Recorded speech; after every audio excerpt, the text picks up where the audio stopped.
Hello friends, আমি জয়া মাম্বিকাস কিচেনে আপনাদের স্বাগত।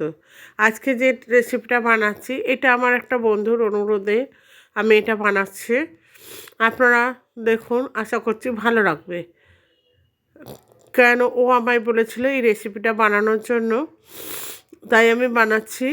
আপনারাও দেখুন। এই রেসিপিটা বানানোর জন্য আমি এখানে দুটো মিডিয়াম সাইজের পেঁয়াজ নিয়েছি। পেঁয়াজগুলোকে আমি ভালো করে টুকরো করে নিলাম।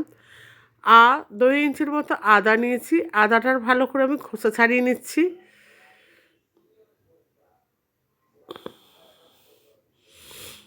খোসাগুলো ছাড়িয়ে আমি বাউলটার মধ্যে টুকরো করে নেব। নতুন বন্ধু যদি কেউ থেকে থাকেন আমার চ্যানেলে, তাদের কাছে অনুরোধ আমার চ্যানেলটাকে সাবস্ক্রাইব করে নেবেন এবং পাশে থাকা বেল আইকনটা অতি অবশ্যই প্রেস করবেন নিত্য নতুন রেসিপি পাওয়ার জন্য। আর প্লিজ কেউ ভিডিওটা স্কিপ করে দেখবেন না, এটা আমার অনুরোধ। যাই হোক, আমি এবার পরের স্টেপে যাচ্ছি। কারণ এটা আদাটা পুরো ছাড়িয়ে নিয়ে আমি এর মধ্যে টুকরো করে নিচ্ছি। নিয়ে এটা আমি একটা পেস্ট তৈরি করব। আদাটা এইভাবে আমি টুকরো করে নিলাম লম্বা লম্বা করে। আপনারা আপনাদের মতো করে টুকরো করে নেবেন, কারণ এটা আমি পেস্ট করব সেই জন্য। পুরনো বন্ধুরা এতদিন যেভাবে সাপোর্ট করেছেন, আশা করব সেভাবেই সাপোর্ট করবেন, আমার পাশে থাকবেন। আমার শরীর ভালো ছিল না বলে আমি এর আগের ভিডিওগুলোকেও আমি সাউন্ড দিতে পারিনি, কারণ আমার গলা পুরো বসে গেছিলো সেই জন্য। যাই হোক, এখানে আমি এবার রসুন নিয়ে নিয়েছি। রসুনটাও ওই বাউলের মধ্যে দিয়ে দিলাম। আর একটা টমেটো নিয়েছি, টমেটোকে আমি কুচিয়ে নিচ্ছি, কারণ এগুলোকে আমি সব পেস্ট করব, একটা পেস্ট তৈরি করব, তাই আমি আগে এগুলো সব কুচিয়ে নিলাম। আর 4-5টা কাঁচা লঙ্কা নিচ্ছি। এবার আমি একটা মিক্সার বাউলের মধ্যে ওটা নিয়ে পেস্ট করে নিচ্ছি, আদা, রসুন, পেঁয়াজ আর কাঁচা লঙ্কা। এবার আমি টমেটো নিয়েছি, টমেটোকেও আমি একটা পেস্ট করে নিলাম। নিয়ে এবার আমি এখানে দেশি পটল নিয়েছি। এখন পটল পাওয়া খুব মুশকিল, তা আমি পটল নিয়েছি। পটলগুলো ভালোভাবে খোসা ছাড়িয়ে টুকরো করে নিয়েছি। এটা আমি কাটাটা দেখালাম না, কারণ এটা দেখাতে গেলে অনেক বড় ভিডিও হয়ে যাবে। এবার আমি কড়াই বসিয়ে দিয়েছি। কড়াইতে আমি 3-4 চামচের মতো তেল দিয়েছি। তেলটা গরম হয়ে গেছে। এবার আমি পটলগুলোকে কড়াইতে তুলে দিলাম। দিয়ে পটলগুলোকে একটু হালকা করে ভেজে নেব, ফ্রাই করে নেব। বন্ধুরা প্লিজ আমার পাশে থাকবেন, ভিডিওটা স্কিপ করে দেখবেন না। এবার আমি দুটো মিডিয়াম সাইজের আলু নিয়েছি। এটাও আমি দেখালাম না, আলুগুলো ছাড়িয়ে ঠিক এইভাবে আমি কেটে টুকরো করে নিয়েছি। পটলগুলো আমার ভাজা হয়ে গেছে। এবার আমি পটলগুলোকে একটা পাত্রে তুলে নিলাম।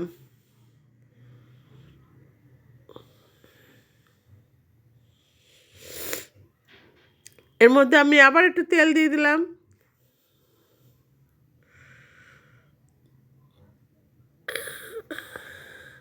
এবার আমি এখানে আলুগুলোকে অ্যাড করে দিলাম।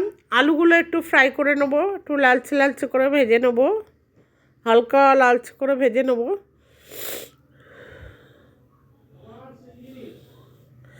আলুগুলো ভাজা হয়ে গেছে। আলুগুলোকে আমি ওই পটলের পাত্রের মধ্যেই তুলে নিচ্ছি। এবার আমি কতগুলো চিংড়ি মাছ নিয়েছি, চিংড়ি মাছগুলো আমি ছাড়িয়ে নিয়েছি। নিয়ে চিংড়ি মাছগুলোকে আমি ভেজে নিচ্ছি। চিংড়ি মাছগুলো বেশি ভাজবো না, কারণ চিংড়ি মাছ বেশি ভাজলে শক্ত হয়ে যাবে, তাই জন্য আমি একটু নর্মালভাবে ভাজবো। হলুদ আর নুন এর মধ্যে দিয়ে দিচ্ছি। আপনারা চাইলে আগে মাখিয়ে নিতে পারেন, ম্যারিনেট করে নিতে পারেন।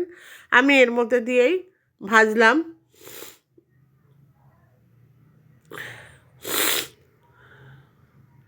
চিংড়ি মাছগুলো মোটামুটি এইভাবে ভেজে নিতে হবে। চিংড়ি মাছগুলোও আমি তুলে নিলাম। নিয়ে এবার আমি এতে আর একটু তেল দিয়ে দেবো।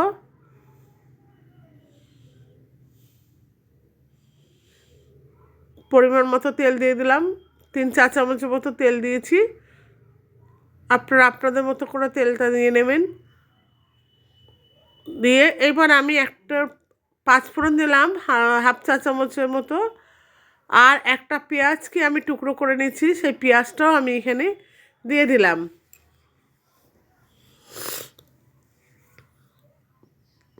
পেঁয়াজটা একটু ভাজা ভাজা হয়ে যাবে।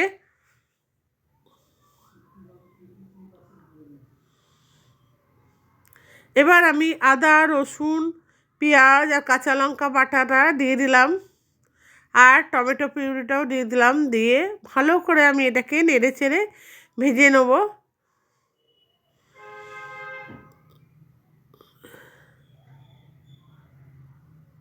এবার দিয়ে দিচ্ছি স্বাদ মতো লবণ। লবণটা আপনারা আপনাদের মতো পরিমাণ মতো দিয়ে নেবেন। ভিডিওটা ভালো লাগলে অতি অবশ্যই লাইক, শেয়ার, কমেন্টস করবেন এবং পাশে থাকা বেল আইকনটা অতি অবশ্যই প্রেস করবেন নতুন বন্ধুরা, আর শেয়ার করে আমার পাশে থাকবেন। আশা করছি ভিডিওটা ভালোই লাগছে আপনাদের। মশলাটা আমি ভালোভাবে কষিয়ে নিচ্ছি।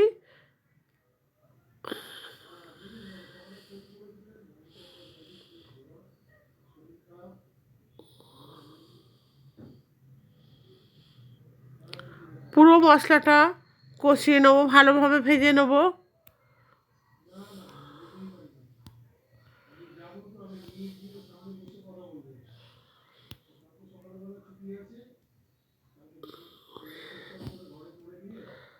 মশলাটা যতক্ষণ ভাজা হচ্ছে,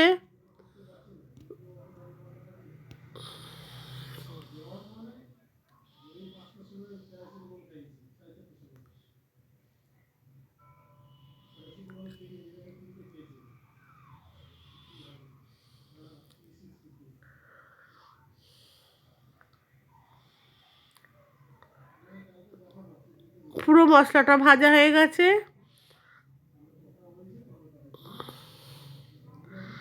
আমি এবার এখানে দিয়ে দেবো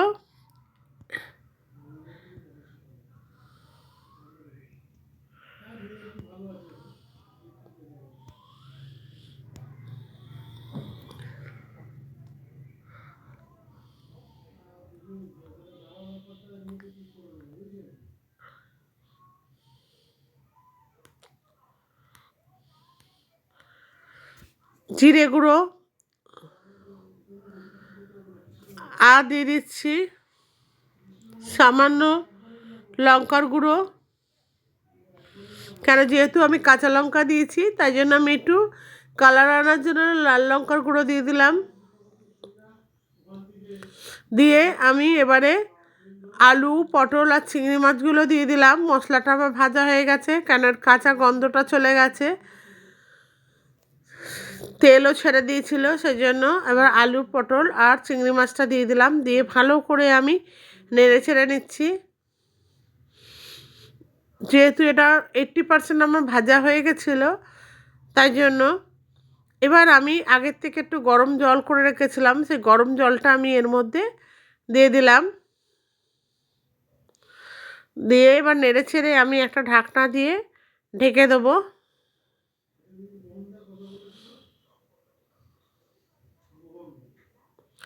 আঁচটা ধিমি আছে করছি, কেন ধিমি আছেই আমি রান্না করছি। এবার হালকা করে নেড়ে ছেড়ে আবার ঢাকনা দিয়ে দিলাম। আবার আমি একটু নেড়ে ছেড়ে দিচ্ছি। আমি বেশি জল দিইনি, 1 কাপের মতো জল দিয়েছি, কেন এটা শুকনো শুকনো হবে, তাই জন্য। আমার এটা হয়ে গেছে।